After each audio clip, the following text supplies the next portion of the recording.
Hi guys, I'm Justin. I'm here to show you a general overview on this camper van. We are doing several separate component videos to show you how to operate individual components in the van, but this first video we're just going to give you a general overview of the van and show you a few things in it. Follow me inside. As we step into the van, by the slider door there are some light switches. This is for the overhead lighting and the under cabinet lighting here. They're dimmer switches. You just turn them to the right and they're on, turn them to the left, they click on. Above that we have a control temperature thermostat for the heater. We will do a separate video of that to show you how to operate that. And then your max air fan roof vent remote. We'll also do a video on how to control that. Obviously over here we have the kitchen galley and overhead cabinets.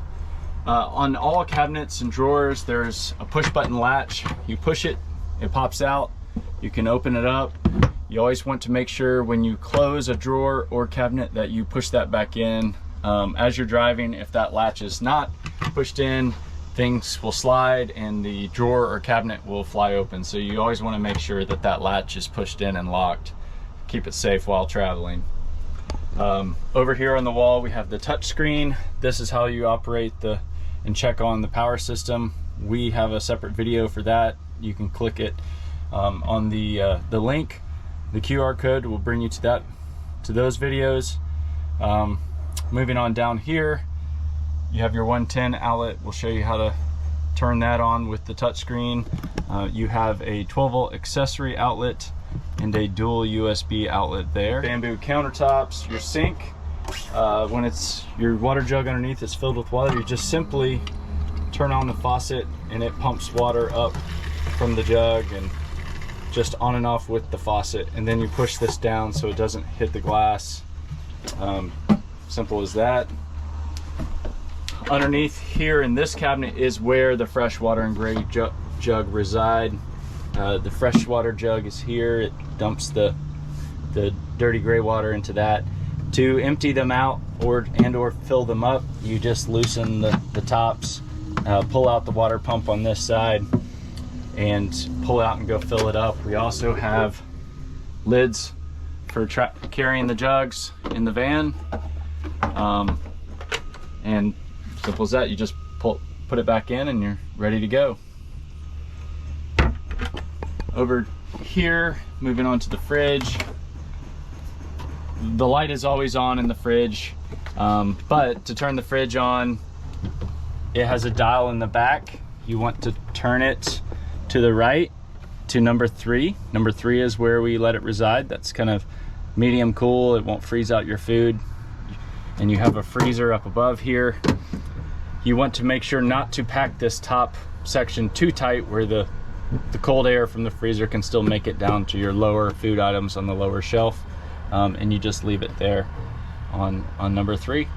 And that will get cool and keep your food cool throughout your trip. Lots of drawers. Obviously this is a pull-out countertop. This is a flip-down drawer for some storage. Show you a couple things in the rear of the van here. First off, on the door you see this latch. It says unlock and lock. If you push it into lock, this is something you don't need to use too often, but that locks the door into place where it cannot move. But if you hit unlock, that will allow the door to open up all the way.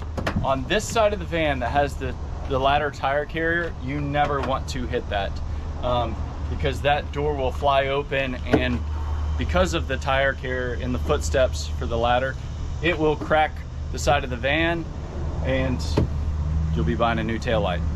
And can also put dents in the van. So this door can never go past this point.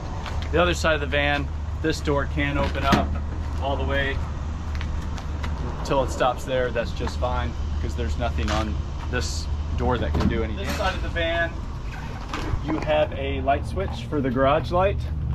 Gives you some light in the storage area. You can store things on top of here. Underneath these panels is the electrical system. You'd never want to store anything inside there. Those components need to be able to breathe, and also a very dangerous area if anything was to arc, if anything was put in there. So back on this back, you have another 110 outlet, a dual USB, and a 12-volt outlet back here, just like on the wall up there. This passenger side of the van is all storage. There is a fire extinguisher up there. As you saw, there's also the shore power cord. We will show you on another video how to hook up that, and just some free ample storage area here. And that is it for the back of the van.